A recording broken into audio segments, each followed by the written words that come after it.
Hey y'all, welcome back to the channel. Welcome back to another, what I like to call sit and talk videos. I made a video, DDO, so I don't know, month and a half ago, about the PDGA. If you want to go back and watch it, the thumbnail looks like this. And I think that, I touched on some standards and some things that the PDGA could implement that I think or thought would help disc golf, or help competitive disc golf for sure.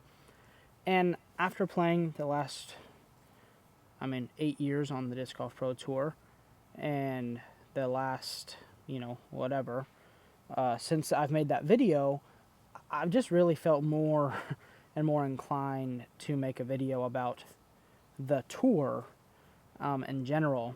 And that this comes from a place of wanting it to be better, knowing it can be better, and the only way, honestly, that things are going to change is if people do things like this and not even speak out, but speak up. I've tried emailing, I've tried texting, we've tried posting in the Disc Golf Pro Tour Players private Facebook page. There's been plenty of effort from players to try to change these things, and the more that the fans get involved and the more that the fans know what's really going on, I think the more that we have a chance of things changing, because obviously heat creates pressure, pressure can make things change. So first and foremost, whether you're talking about Steve Dodge's Pro Tour or Todd Rainwater's Pro Tour, they've done an incredible job of growing the sport, growing sponsorship, growing all of that. Without those people, and the people obviously they hired under them, and the people that are in charge, and the people behind the scenes, disc golf would not be where it is today.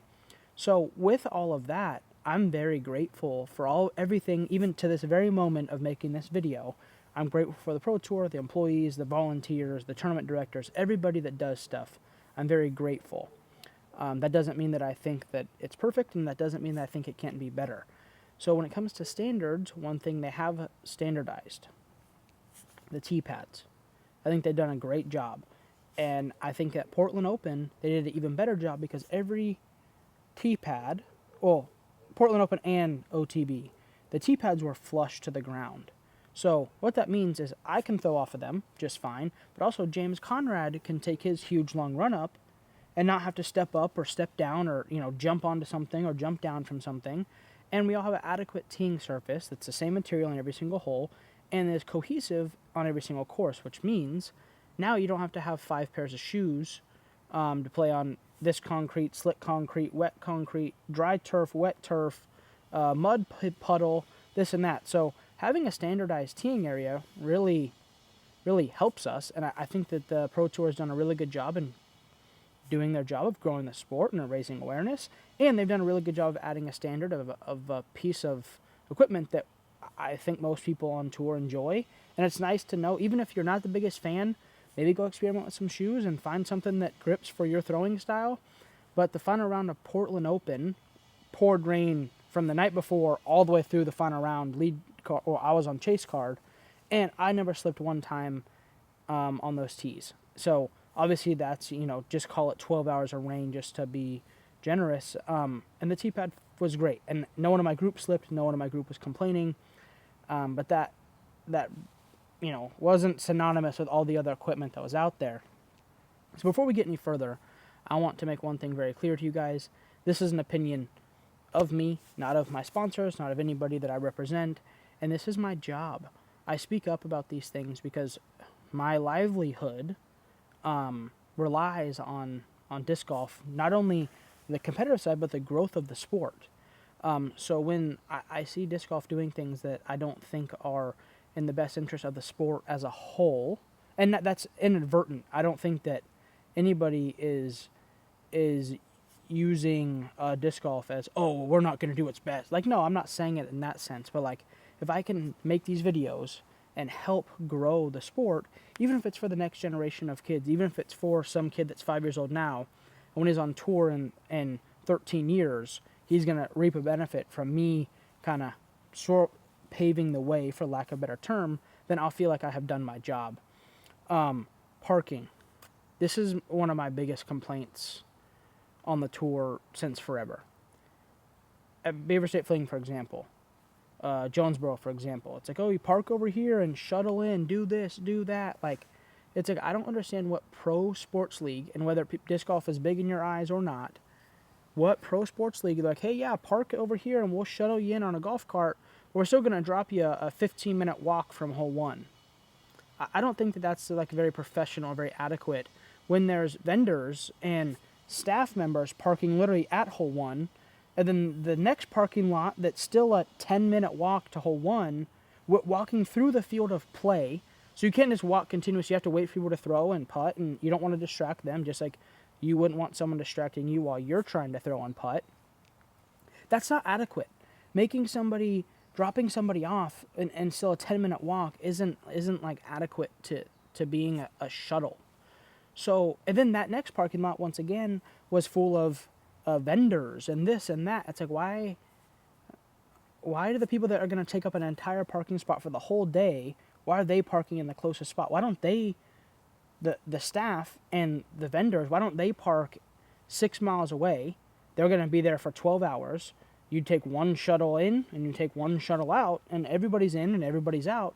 Versus the players, who there's people coming and going 1,000 times a day, and there's hundreds, 150 or plus players that now have to inconvenience because there's 2 full parking lots of people that are just full of it all day long. I just don't think that we should be parking off-site. I don't think we should be parking. I don't think the warm-up area should literally be a 20-plus minute adventure from the warm-up area to the first hole. I just don't think that that's okay, and I don't think that, like, going forward as a professional sport, that's something that we need to be dealing with. And then maintenance. I'm not picking on Beaver State Fling. It's just the last tournament we played, and this stands out. I talked about maintenance in the PDGA video. If you watch the coverage from Milo MacGyver this week, pick whatever coverage you want, the live, Jomez, FPO, MPO, I don't care. There's trees growing to the ground, and then the grass under the trees is growing into the branches. So you just have this huge monstrosity of disaster that, and I asked, oh, why isn't this maintained? Oh, well, the state park won't allow us to do anything. Okay, then we don't need to play in that state park. Milo MacGyver is the busiest / most popular state park in the whole state of Oregon. They don't need us there, and if they're not willing to trim up our course as professionals, then we don't need to be there either. I don't think that that's like a unbelievable thing to say. If you're not gonna, if the holes are just growing in, and the trees are getting lower and lower because they're getting older, and the holly bushes under are getting higher and higher, this is what you have. This is what you should have if people took pride in maintaining the course. And I understand it's a state park. They don't want you to do it. Whatever. That's fine. It's not the tournament's fault. But like, at some point, we need to move the venue. Then we need to trim up the course. Like, if they like disc golfers there and want disc golfers to be there, then you need to take care of the place. Or they don't, and we just go somewhere else and play, because that's just the way life works. If I don't maintain your work environment, you're not going to continue to go to work. That's why they have cleaners and they vacuum the floor and they do this stuff, because no one wants to go to work in a disaster every day.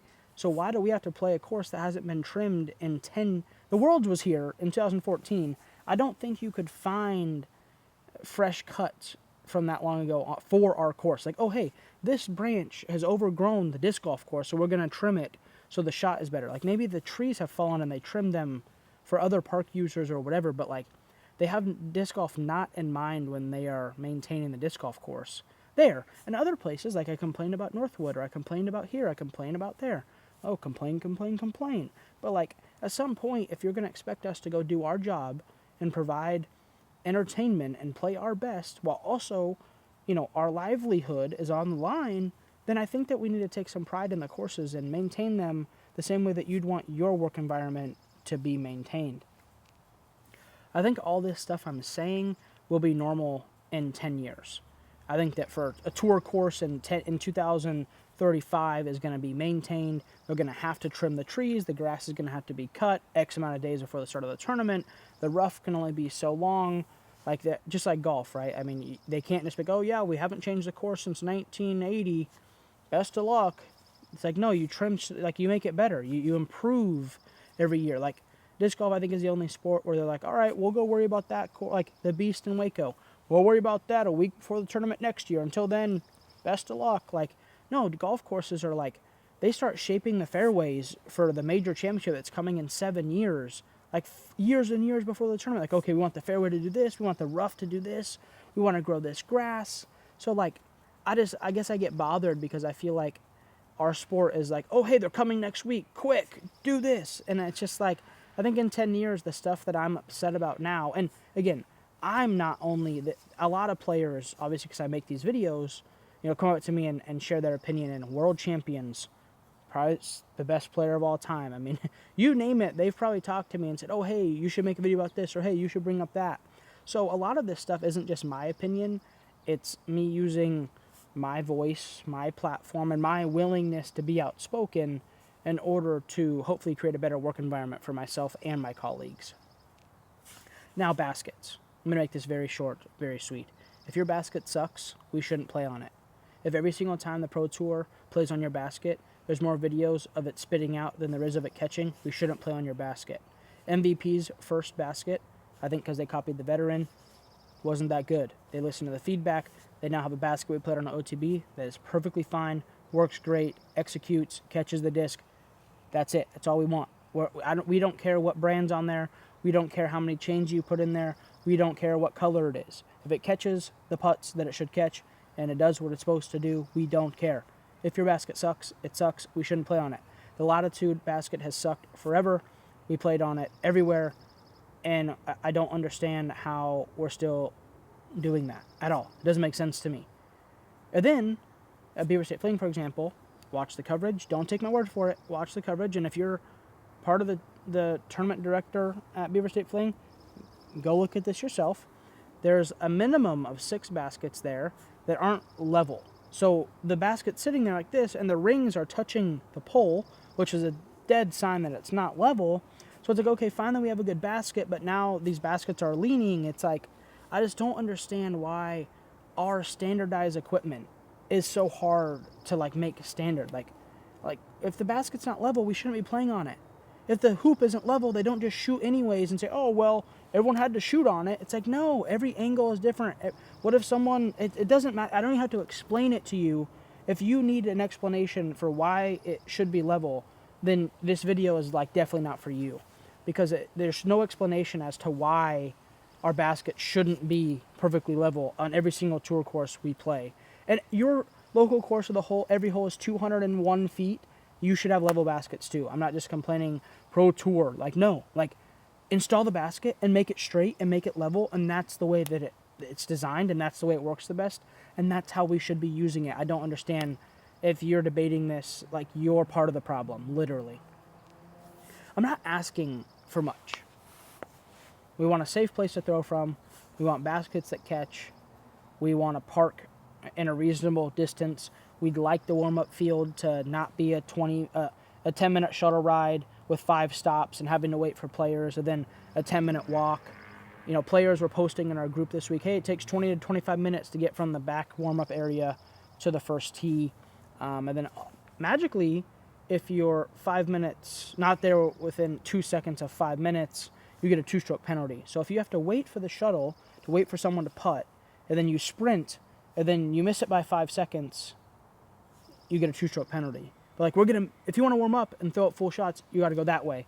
So it's like, who wants to sit in a cart and walk for 20 minutes before they tee off after they just warmed up? That's not really adequate either for getting someone's best disc golf out of them. And I get it. This is a product. Maybe I'm looking at it as, we're the product, and DGN and these other companies are showing it to their fans. But at the end of the day, I think that like the players, we should have a little bit more love and respect for us, and try to accommodate what we might need better. Whether that means moving hole 1 over there.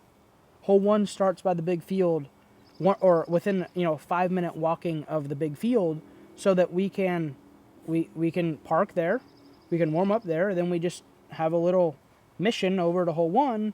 Like, why does hole 1 have to be hole 1 if it's 20 minutes from the warm-up area? That doesn't make sense for me. And then I just think the disc golf people, you guys included, need to start caring about the correct things. I'm not sitting here complaining about all of disc golf. I love this game so much. I mean, I own a manufacturing company, so like I'm invested in disc golf doing well. The better disc golf does, the better my company does, the better my life is. So I want disc golf to be better. That's another reason I speak up.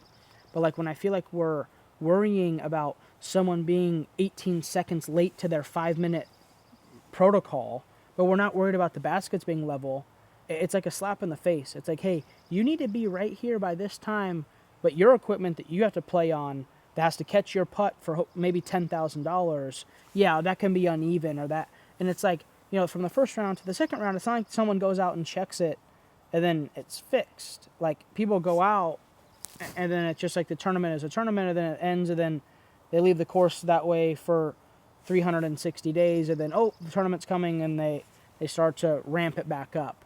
And this isn't like, I'm not at all talking about Beaver State Fling. Beaver State Fling is one of my favorite tournaments. I'm just talking about disc golf in general.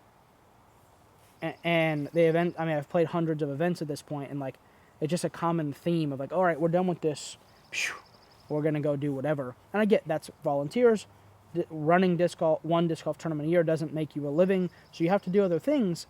But like, if as we get on, and this is why I mentioned in 10 years this will be normal, we need to start expecting the tour as a whole to hold the venue to the highest standard, because then if they don't perform on a few things, us players will go, oh wow, what an awesome time. It's like OTB.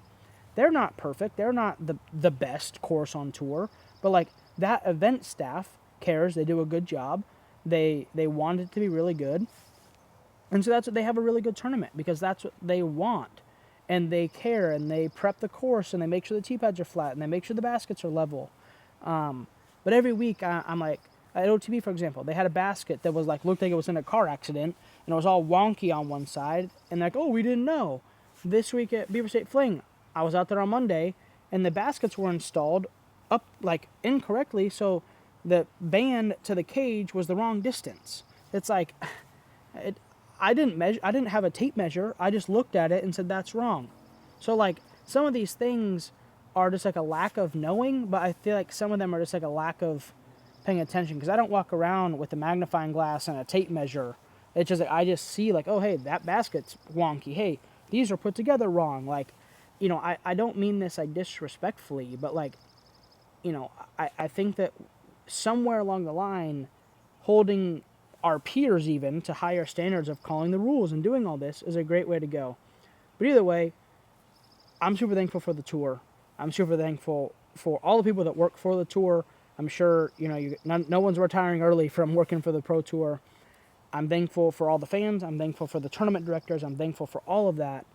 I just hope that making these things enlightens some people, or even like I have a good idea as to like Beaver State Fling.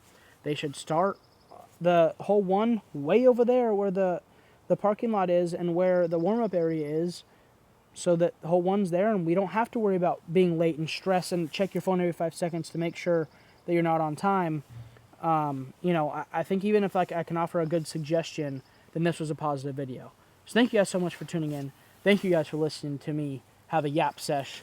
We'll see you in the next one.